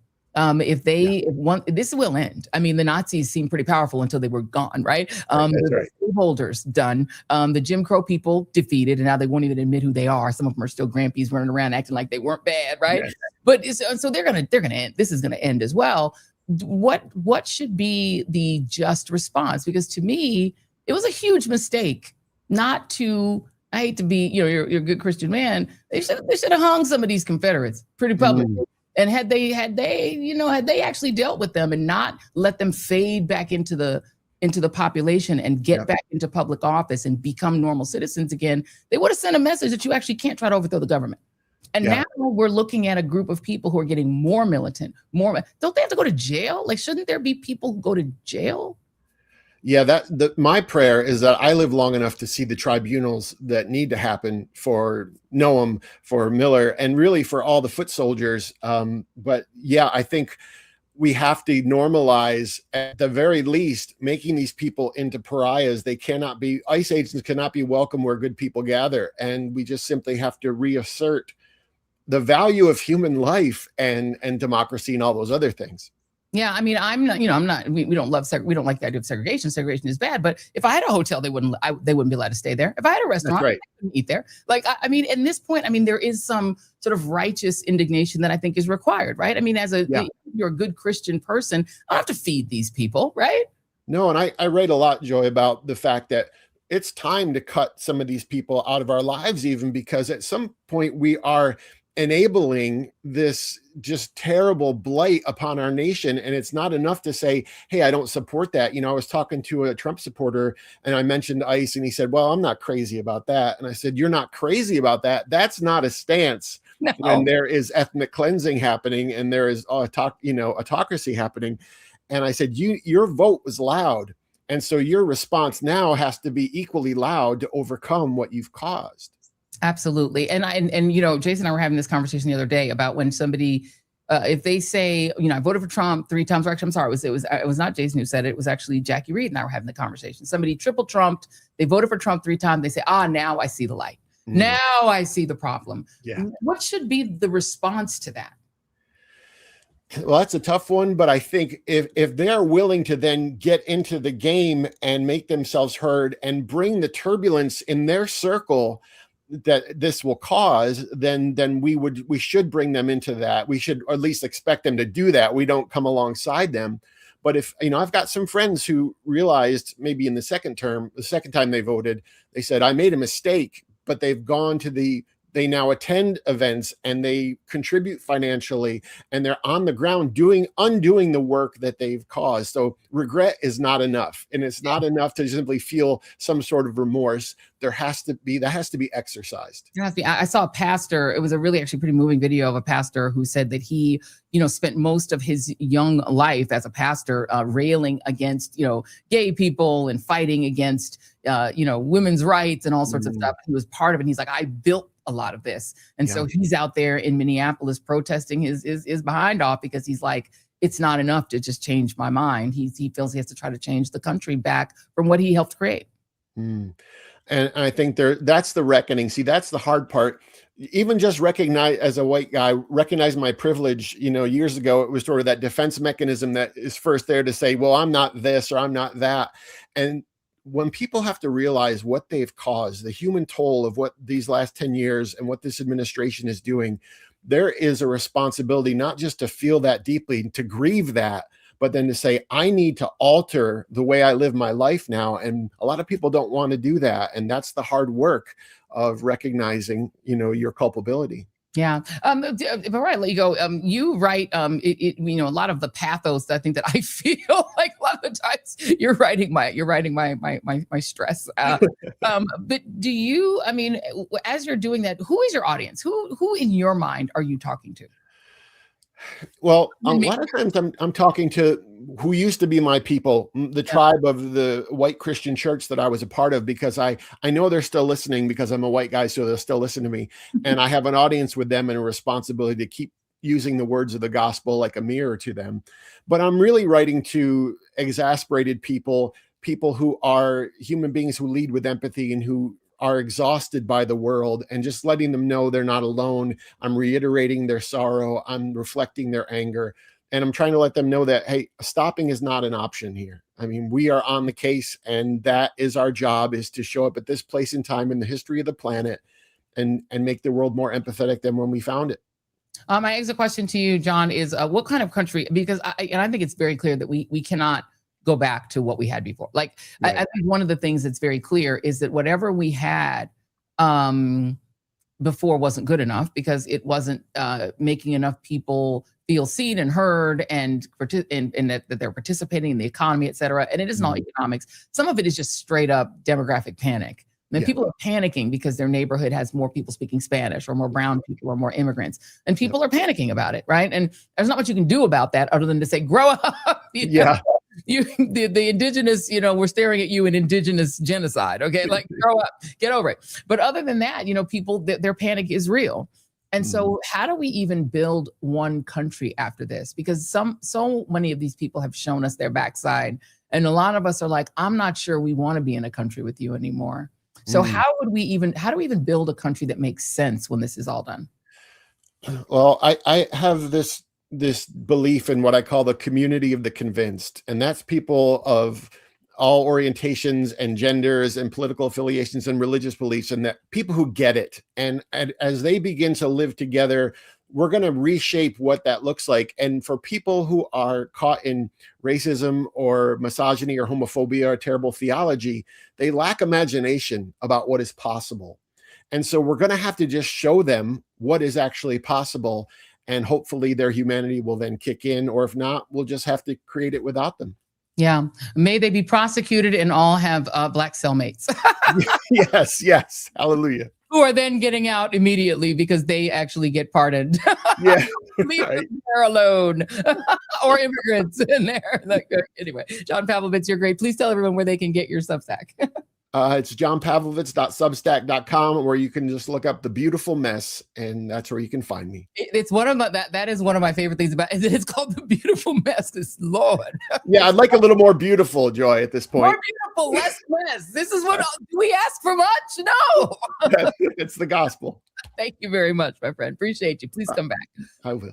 Thank you very much. John Pavlovitz, he is good. If you guys are not subscribed to The Beautiful Mess, it actually is really, really good. It's very inspiring, and it's actually very comforting to know that there's somebody who is completely different from me, but who thinks exactly what I think, and who can see it from a perspective of a white Christian. Robbie Jones is not alone, and I think Robbie will be glad to know he is not out there by himself. We need to get John and Robbie on together. Oh, we should absolutely do that. We'll try to get them on together. I think they would be a perfect pair. Because the reality of it is, this is a religious problem. And I've said for a long time, and used to get in a lot of trouble for it, that MAGA is a religion. MAGA is a religion. It's not a political ideology. It's a religious ideology. And when you put it together and you look at who created Project 2025 and the fact that they want a second American revolution, but they want it to be a Christian theological revolution, you look at who is connected to Doug Wilson and who is connected to Curtis Yarvin, and how Peter Thiel, though he seems to be an atheist, as far as I can tell, I don't know if he's religious, but he certainly dovetails. And here's the challenge. You have these techno-feudalists who really believe that you can create a country in which a small number of tech CEOs have complete autonomy to run the country. They want total surveillance. We're going to play this clip on Friday, because we're going to dig into this on Friday. About the new owners of TikTok, Larry Ellison. He goes into this long soliloquy, which we're going to play you on Friday, where he talks about how great it will be when we have a total surveillance state. I'm sorry, Heidi. I don't mean to cut you off, but I took us off of TikTok today. I hope you don't mind. Oh, well, I mean, we're not on TikTok anymore for the show. We got off because, I don't know if you guys have seen the terms of service, but if you can drop TikTok, it ain't good. So I went to open TikTok because I actually wanted to try to follow up with the young lady who, had the indigenous, moment where she chased those people. And I got the terms of service, and I just don't want to hit it. I don't want to tap it. So I haven't tapped it yet. But the reality is, the people who own TikTok now, Larry Ellison, and they've made it very clear that one of the things they're doing, if you read through the terms of service, most of it was already the terms of service, for being honest. Most of it hasn't changed that much. They added to the things that they will collect about your personal information, immigration status. That's one of the things that really jumped out to people. So they added immigration status, and they also sexual added orientation, how much you make, and blah, blah, blah, blah. Right. And some of those things they already had a little bit in there. They already had previously, because there was a journalist who read both and sort of compared them. And most of that, people just weren't reading it. They weren't reading the terms of service. They were just saying okay and using it, and didn't realize some of that was already there. So they were already doing a fair amount of surveillance. But the idea was they didn't want the Chinese government having access to that data. They apparently don't mind if Larry Ellison has access to it. He is one of the owners of TikTok. But one of the things that's happened now is that one of the changes in the terms of service is that they are ideologically monitoring what you're saying. And one of the things they seem to be flagging and trying to correct for is Gaza. Is one of the challenges that people who are very Zionist, including Larry Ellison, have had with TikTok, is that TikTok was one of the places that Palestinians were telling their own stories, were streaming their own deaths, were streaming the genocide. And so the goal is to take TikTok and stop it from, in their minds, sort of teaching people to be anti-Israeli, when all it's doing is showing people the Israeli genocide. But that in itself should give you the reason to get rid of TikTok. That in itself, I'm gone. It's problematic. And that is part of the language that they've put in to make it very clear that you will no longer be able to utilize TikTok effectively to be what they consider to be anti-Israel. And they want to ensure that the content on there is calibrated in a way that does not, in their mind, that is not anti-Israeli. So that's one of the things that they've done.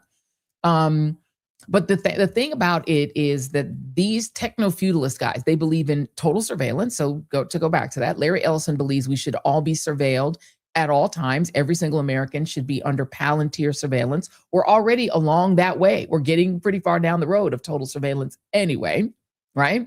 And they also believe in a kind of Christian white nationalism.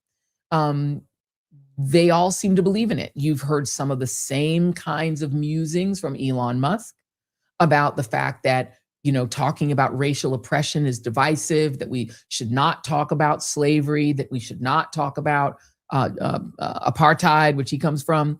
They all kind of agree. A lot of them are white South Africans, or they're white Americans or Jewish white Americans like Larry Ellison.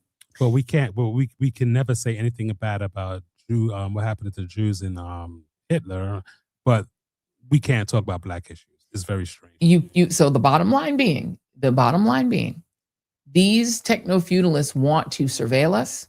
They want to own our data.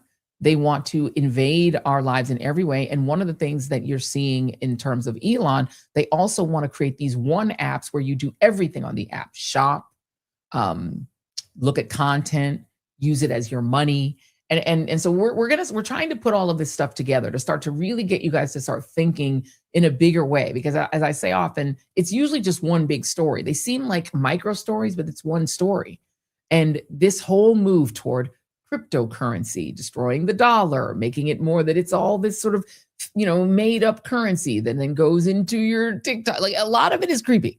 A lot of it is creepy. And the people behind it have this kind of white Christian nationalist bent. So we're going to stay on top of it. We're going to continue to follow what they're doing in terms of white Christian nationalism, because it is dangerous. But as John Pavlovitz said, it is a minority. This is not like a majority of Americans want to live in a total white Christian nationalist surveillance state. It is a minority, but the minority has billions of dollars that can influence everything that we do. It's the richest men in America. That's why it's a problem. I think there needs to be a public social media platform that we all own and that they have nothing to do with it. But just because there's a few billionaires, they own what we want, and I'm done with it. Personally, I'm done. It's a challenge because all of the big tech companies, they're all on one accord, particularly around Trump.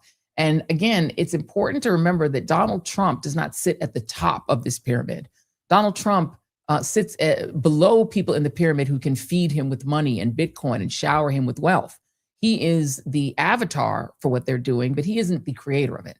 Just as Stephen Miller is the engineer behind his immigration strategy, Trump is just, he racist, so it's fine with him. He doesn't have a problem. He hates Ilhan Omar, so he doesn't mind it. He doesn't mind stoking it because he's a theater actor that helps them get what they want because the base loves him. But at the top of this pyramid are a group of billionaires who are very determined to own the country.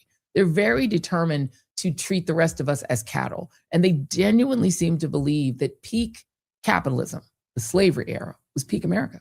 And they have a big problem with everything that happened after the Civil War. And so we are in a fight for our lives in this country. We're in a fight for our democracy. We're in a fight for our multiracial democracy, because there are people who firmly believe that whitening the country, forcing the country to behave as their kind of Christian with their particular Christian dogma, which is as far from Jesus as it could possibly get. Notice they always go to Christian and not Jesus. They're not believers in anything Jesus said. In fact, in many of their churches, you can't quote Jesus because he's too woke for them. But this sort of Christian nationalist, techno-feudalist, small number of Uber CEO men that will run the country, it's a problem. I will note that some of the reporting now is that this scheme of theirs is cracking already. It is not in a good place. Kristi Noem is a disaster. People can see that she's incompetent. Her boyfriend that is sort of semi-running everything with her, they seem to be falling into disfavor with the other side of the White House that may be finding them to be too much, too incompetent, too embarrassing, allowing too much violence. And I do believe that the murders of Renee Good and Alex Preddy are game-changing in the sense that they thought that this kind of Christian nationalist violence would only target immigrants, and particularly brown and black immigrants. Instead, it's ensnaring their own people. It's ensnaring, as Trump said, he can't believe that Renee Good's parents are big-time Trumpers. They were Trump fans, and so he's even sorrier about her death. Because they live in a bubble. It's getting your own. It's starting to hit inside the house. And so I think what we're going to start seeing, we will see, because I don't really have a lot of faith in Capitol Hill, but you are seeing people who are saying we have to put a stop to this level of chaos, and trying to argue that, well, if you just complied, if you just be like Texas and let us take people, let us make concentration camps like we do in Texas and Florida, let us incarcerate people like we do in Louisiana, just let us have our concentration camps, let us do our Nazi thing. If you just let us do it, then we won't kill you. We won't violate your Second Amendment rights by shooting you simply because you have a gun, which violated his Second Amendment rights. Trump is just the puppet. he is not at the top of this pyramid. No, he just wants to make money and that's it. He is a Make-A-Wish president. On his way out of here, he wants to be rich, lauded. He wants prizes. He wants gold filigree. He wants to surround himself with Timu gold sculptures and things. He wants to get awards. He wants the Kennedy Center renamed after him. That's all he cares about. He wants Greenland so that he can pretend to be William McKinley, you know? And they just indulge all of that bullshit because they know it keeps him happy. It keeps him, yes, as their useful idiot. And he's just clanging around along, trying to keep from dying from whatever's infecting his hands and his cankles. And that's it. But the people who are thinking through this and who are writing the plans and who are in their churches preaching these fake gospels, they actually are pretty dangerous. And I truly hope that when this ends, the other side, the Democrats, should they regain power, have the courage to put people in prison. Because if you don't actually cause there to be repercussions, they're just going to do this again because they did it to end Reconstruction. That was the redemption period. They did it in the 1930s when they sought to literally overthrow FDR and put an American Führer in his place in the 1930s. They did it in Tucker's favorite era, the 1950s, when they terrorized Black people for trying to vote, when they terrorized women for trying to be free of their kitchens. They did it in the 1960s when they used violence to try to put down the civil rights movement and assassinated leader after leader after leader, from Medgar to King and a lot in between. Fred Hampton, who was trying to do this across racial lines. They did it during the Obama era when they tried to push him off as some sort of foreign entity infecting the White House. And they called him everything but a child of God and refused to respect him as president. They just keep doing it. They did it in Ruby Ridge. They did it in Waco. These people just don't quit. And they won't stop doing it until they pay a price for it.